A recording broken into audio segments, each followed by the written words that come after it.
What is attitude? చాలామంది చాలా రకాలుగా చెబుతుంటారు.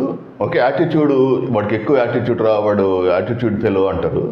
సో నా పర్సనల్ ఒపీనియన్, నా పర్సనల్ అబ్జర్వేషన్ ప్రకారం యాటిట్యూడ్ అంటే ఎందుకు చూడండి, నీ దగ్గర ఏముంది అనేది నీ యాటిట్యూడ్ కాదు, నువ్వు ఎంత కోల్పోయావు అనేది నీ యాటిట్యూడ్ కాదు. ఓకే, నువ్వు నీ గురించి అందరూ ఏమని విమర్శిస్తున్నారనేది యాటిట్యూడ్ కాదు, నీ గురించి ఎంతమంది పొగుడుతున్నారనేది నీ యాటిట్యూడ్ కాదు. ఓకే, ప్రతి ఒక్కళ్ళకి ఒక లైఫ్ హోప్ ఉంటుంది, హోప్ ఆఫ్ రే అంటారు చూసారా, ఆశా రేఖ. అంటే ప్రతి పోటీ పరీక్షలకు ప్రిపేర్ అయ్యే అభ్యర్థికి నేను ఆర్డీఓ అవుతాను, లేదా డిఎస్పీ అవుతాను, లేదా గ్రూప్ 1 ఆఫీసర్ అవుతాను, లేదా ఎస్ఐ అవుతాను, లేదా ఎంఆర్ఓ అవుతాను, లేదా సర్టన్ ప్లేస్లో ఉంటాను అనేది, that is called as what? ఆశా రేఖ అంటారు. That is attitude.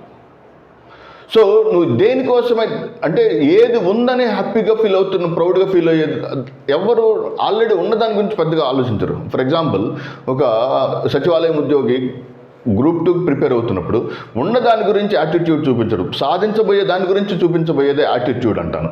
So the ray of hope is always very important. So ఈ పోటీ పరీక్షల్లో ప్రతి ఒక్క అభ్యర్థిలో ఎన్ని కష్టాలున్నా, ఎన్ని ప్రాబ్లమ్స్ ఉన్నా, అతనిలో ఒక తెలియని యాటిట్యూడ్ కనపడుతుంది. దట్ ఈస్ బికాస్ ఆఫ్ అతని భవిష్యత్తు మీద ఉన్నటువంటి భరోసా అనమాట. So that ray of hope is a very important factor for the competitive aspirants.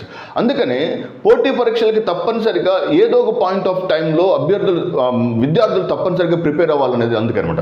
ఎందుకంటే ఒక పోటీ పరీక్షల్లో ప్రిపేర్ అయ్యేటప్పుడు, particularly in the case of group 1, group 2 or civils లాంటి పోటీ పరీక్షలు ప్రిపేర్ అయ్యేటప్పుడు నీ లోపల ఒక అద్భుతమైనటువంటి యాటిట్యూడ్ డెవలప్ అవుతుంది. That makes you, that transforms you as a true human being. అంటే ఒక పవర్ఫుల్, ఒక అద్భుతమైనటువంటి శక్తివంతమైనటువంటి మనిషిగా నేను తయారు చేస్తుంది నీ యాటిట్యూడ్ అనమాట. ఫర్ ఎగ్జాంపుల్, నీట్కి ప్రిపేర్ అయ్యే అభ్యర్థి తన డాక్టర్, ఆల్ ఇండియా టాపర్ ఏదో మంచి మెడికల్ కాలేజీలో, ఓకే, ఐఐటిఎన్కి ఒక ఐఐటి ప్రిపేర్ అయ్యే అభ్యర్థికి ఒక ఐఐటిలో సీట్. అలా ప్రతి ఒక్క వ్యక్తికి ఒక రే ఆఫ్ హోప్ ఉంటుంది. That ray of hope can be consider as attitude.